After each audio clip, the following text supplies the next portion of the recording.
प्यारे बच्चों, पिछली क्लास में आप सभी ने पढ़ा आपका पाठ 9 कलंगी का कोट।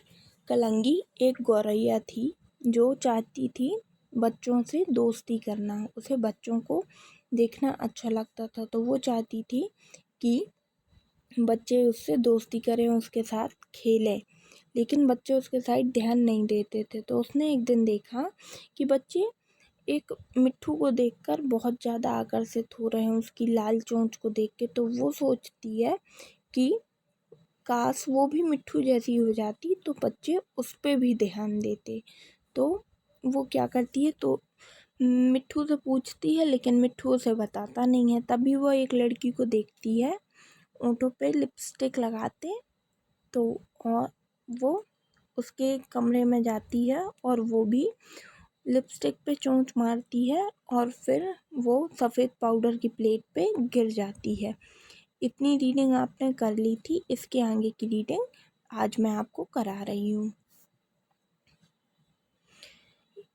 सू सू गौरैया, तुमने मेरा सारा पाउडर बिखेर दिया। लड़की ने कमरे में आकर कलंगी को भगाया। वहाँ पे लड़की आई और उसने कहा, शू शू गौरैया, तुमने मेरा पूरा पाउडर गिरा दिया। और लड़की ने कलंगी को भगा दिया।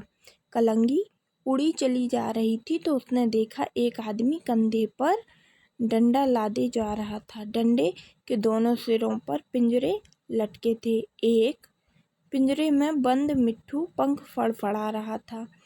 उसको पिंजरे में बंद देखकर कलंगी अब उसके जैसा हरा कोट नहीं चाहती थी।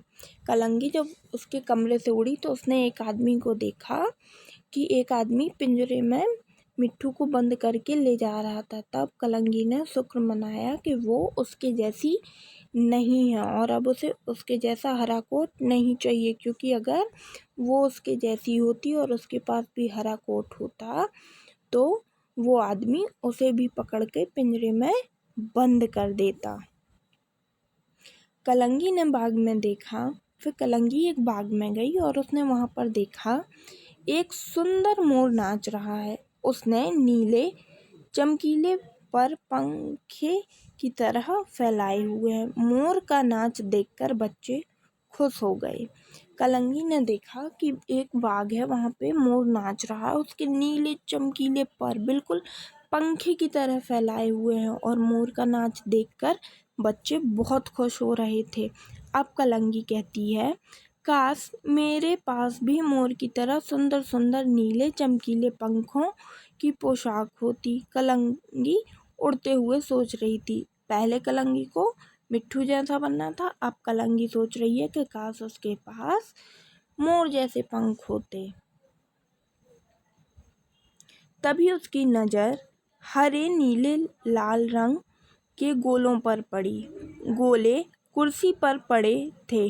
गोलों के धागों से एक महिला कुछ बुन रही थी। तभी एक लड़की दौड़ती हुई आई और बोली, माँ कहाँ है मेरा कोट। कलंगी जब बाग पे गई तो उसने देखा कि एक जो महिला थी वो कुर्सी पे बैठ के नीले हरे और लाल रंग के गोलों से कुछ बुन रही थी। नीले गोले से कुछ बुन रही थी और वहाँ पे एक लड़की दौड़ते हुए आई और बोली, माँ कहाँ है मेरा कोट, यह देखो पहनो। तो महिला ने कहा। महिला ने उसे कोट दिया और बोला लड़की से कि ये है और पहनो इसे। लड़की ने कोट पहना। महिला ने बुनी हुई टोपी लड़की को पहनाई। लड़की खुशी से नाच उठी। कोट पहना उस लड़की ने और उस महिला ने एक टोपी भी बुनी हुई थी, तो वो टोपी भी उस लड़की को पहना दी। लड़की बोली, माँ आओ दादी माँ को कोट दिखाएं। यह कहकर लड़की माँ को खींचकर ले गई अपनी दादी के पास उन्हें कोट दिखाने के लिए। तो कलंगी कुर्सी पर रखे ऊन के गोलों के पास गई। उसने नीले रंग का गोला खींचा और उसे ढीला करके कोट की तरह अपने चारों ओर लपेटने लगी। उसे लग रहा था कि ये नीले हरे और जो लाल कलर के गोले रखे ऊन के, इसको लपेटेगी तो वो मोर जैसी बन जाएगी। तो उसने क्या किया, उनके गोलों को इस तरीके से लपेटा जैसे वो कोई कोट पहन रही हो। उसे ढीला करके कोट की तरह अपने चारों ओर लपेटने लगी। जितना वह धागे को सुलझाने की कोशिश करती उतना ही वह उलझता जाता। कलंगी चिल्लाने लगी। अब धागों में जब उलझ गई तो फिर जब कलंगी जितना फड़फड़ा रही थी वो उतनी ही उन धागों में फंसती जा रही थी। तो कलंगी डर गई और घबराकर चिल्लाने लगी। एक महिला ने कलंगी को धागे से अलग किया। लड़की ने एक प्याले में पानी रखा। कलंगी ने पानी पीकर पंख फड़फड़ाए। मतलब फिर उस महिला ने कलंगी को ऊन से निकाला और वो जो लड़की थी उसने एक प्याले में पानी रखा और कलंगी को पानी पिलाया और कलंगी ने पानी पीकर अपने पंख फड़फड़ाए, मतलब चैन की सांस ली। अपनी दादी के साथ बगीचे में आई नन्ही सी बच्ची ने कलंगी को देखा तो खुशी से ताली बजाने लगी। अब एक लड़की है जो छोटी सी, वो अपनी दादी के साथ बगीचे में आई थी। उसने कलंगी को देखा और वो खुश हो गई, उसने ताली बजाने लगी। गौरैया को दाने दो, उसकी दादी ने कहा। गौरैया को दाने दो। बच्ची ने कलंगी की ओर कुछ दाने फेंके। कलंगी अभी भी डरी हुई थी क्योंकि वो धागे में फंस गई थी, इसलिए कलंगी अभी भी डरी हुई थी। तो कलंगी ने डरते डरते एक दाना चुगा, फिर दूसरा, फिर तीसरा।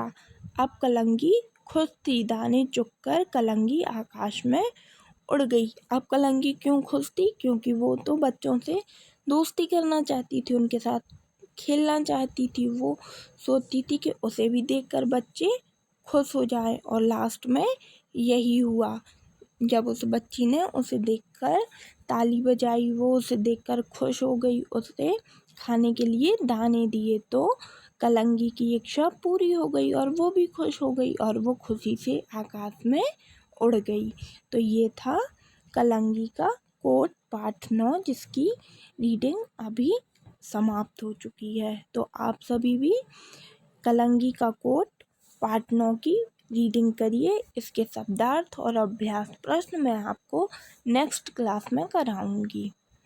और अगर आपको कोई भी डाउट हो तो वो आप मुझसे नेक्स्ट क्लास में क्लियर कर लीजिएगा गूगल मीट में। Okay, have a nice evening. Thank you.